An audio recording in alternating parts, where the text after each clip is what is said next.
A Man Like None Other. Chapter 1. A Man Like None Other.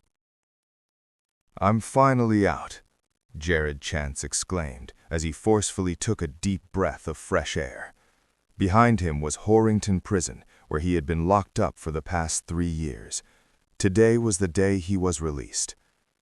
I wonder how my parents are doing. With a torn canvas bag on his back, Jared hurried home right away. Over the last 3 years, his parents never visited him. Hence, he was worried about them.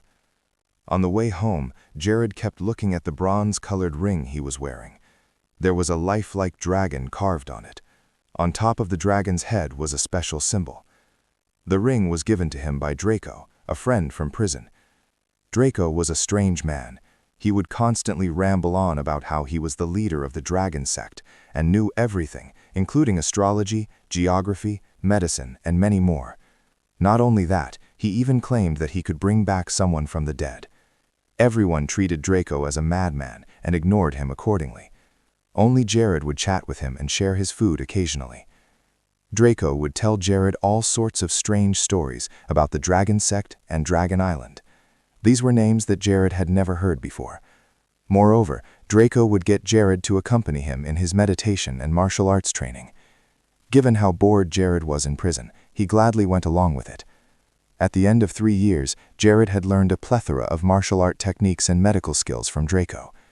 On the fateful day of Jared's release, Draco gave the ring to Jared and told him to go to Nameless Island within the Eastern Sea on the 15th of July that year. There, he was supposed to flash his ring, and someone would pick him up. When that happened, Jared would be bestowed with a wonderful opportunity. Considering how much he had learned from Draco, Jared naturally took his word seriously and promised to do as he was told. Nevertheless, there were still a few more months to go before July. Before he knew it, Jared had arrived at the entrance to his home. When he saw the dilapidated house in front of him, he felt a sense of bitterness, as he had no knowledge of how his parents held up during the 3 years. Due to my rash actions, my parents must have suffered a lot. Thinking back to what had happened 3 years ago, Jared was filled with anger. Back then, he and his girlfriend, Sandy Gibson, were at the stage where they were talking about marriage. They were classmates at university and had been in a relationship for 2 years. One day, when he was walking Sandy back home, both of them ran into Leighton Scott, who was drunk.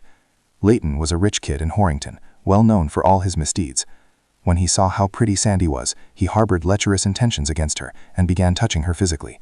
As a famous rich kid, Leighton didn't even bother to look at Jared. Consequently, Jared was incensed when he saw his girlfriend being taken advantage of. Picking up a brick from the ground, he smashed it onto Leighton's head. One didn't need to be a genius to guess the outcome. Considering how powerful Leighton was, he called the police, who arrested Jared. Because of that, Jared was sentenced to 3 years in prison for assault. After hesitating for a long time, Jared knocked gently on the door. "Who is it?" When the door opened, a hunched-back old lady with a head full of white hair popped her head out. Reaching out one hand as if to feel something, she asked, "Who is it? Who's knocking on the door?" The old lady's eyes were closed shut. It could not be more obvious that she was blind.